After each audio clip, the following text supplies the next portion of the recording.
उत्तर प्रदेश में अपराध नियंत्रण को लेकर मुख्यमंत्री योगी आदित्यनाथ की जीरो टॉलरेंस नीति पर सरकार लगातार सख्ती दिखा रही है। अपराधों की जांच में फॉरेंसिक विज्ञान एक अहम भूमिका निभा रहा है। फॉरेंसिक साइंस अपराधियों और दोषियों को सजा दिलाने में मददगार साबित हो रहा है। इस मुद्दे पर हमारे उत्तर प्रदेश के प्रमुख संवाददाता रोहित भदौरिया ने 2008 बैच के आईपीएस अधिकारी और पुलिस उप महानिरीक्षक राजीव मल्होत्रा से खास बातचीत की है। इस दौरान उन्होंने क्या कुछ महत्वपूर्ण कहा है, आपको सुनवा देते हैं। प्रदेश पुलिस के वरिष्ठ आईपीएस अधिकारी जो अपनी तेज तर्रार और साफ सुथरी छवि के रूप में जाने जाते हैं, राजीव मल्होत्रा साहब आज हमारे साथ में हैं। आइए जानते हैं कि उत्तर प्रदेश पुलिस जन कल्याण के लिए क्या कुछ कर रही है। सर, एचएनएन में आपका बहुत बहुत स्वागत है। धन्यवाद। सर, एचएनएन के दर्शक हैं जो जानना चाहेंगे कि जो फॉरेंसिक साइंस है जनमानस को किस तरीके से लाभ पहुंचाने का कार्य कर रही है। ये बहुत ही अच्छा आपने प्रश्न किया है।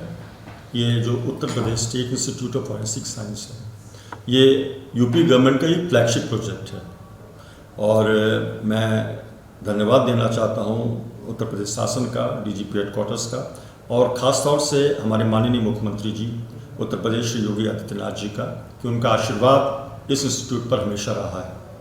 इस संस्थान की स्थापना 16 अगस्त 2023 को माननीय मुख्यमंत्री जी ने अपने निवास स्थान से की थी। पहला वर्ष था और 72 छात्र थे। उसके बाद दूसरा एकेडमिक सेशन आया 2024-25 का। हम लोगों ने कोर्सेज भी बढ़ाया और छात्रों की संख्या भी बढ़ी। Forensic science, law, cyber security और एमएससी फॉरेंसिक साइंस और एलएलएम के कोर्सेज हमने प्रारंभ किए।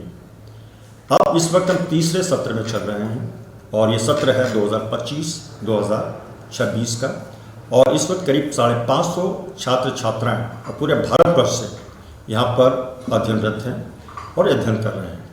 फॉरेंसिक साइंस का महत्व ये है कि ये एक वो तकनीक है, एक वो विज्ञान है जिससे हम सत्यता का पता लगा सकते हैं।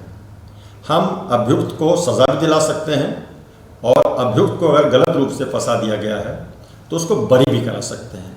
जो साक्ष्य होते हैं बिल्कुल साक्ष्य आधारित अकाट्य साक्ष्य होते हैं, मेरा कहने का मतलब ये है। और इसको हम बहुत ही अच्छी तरीके से माननीय न्यायालय में पेश कर सकते हैं।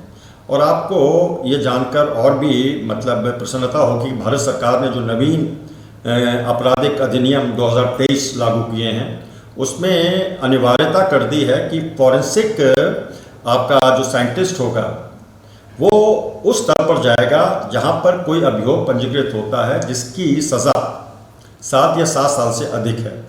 तो वहां पर अब अनिवार्यता हो गई है फॉरेंसिक साइंस की। अब जनता को न्याय मिल सके, फॉरेंसिक साइंस अपने नए आयाम को छू रही है और फॉरेंसिक साइंस को हम आइसोलेशन में नहीं देख सकते। इसको हमें इंटीग्रेट करना होगा लॉ के साथ, साइबर सिक्योरिटी के साथ और आर्टिफिशियल इंटेलिजेंस के साथ। जैसे कि आप जानते हैं कि जो टेक्नोलॉजी है, तकनीकें हैं, हर 5-6 महीने में ये अपडेट हो रही हैं। उसी के अनुरूप हमारा जो संस्थान है वो नवीन पाठ्यक्रम, online courses, offline courses, conferences करा रहा है। इसके अलावा हम यहाँ पर ट्रेनिंग भी देते हैं। करीब 400 सब इंस्पेक्टर्स की ट्रेनिंग हम लोगों ने यहाँ सफलतापूर्वक संपन्न कराई, जिन्हें नवीन आपराधिक अधिनियमों के बारे में जानकारी दी गई। हमें बीपीआरएनडी ने एक BIC कोर्स दिया जिसमें आईपीएस अधिकारी यहाँ पर आए और यहाँ पर उन्होंने ट्रेनिंग ली। अभी एक IPOC है जो कि MHA के अधीन है, उसने हमें 5 बैचेस दिए हैं।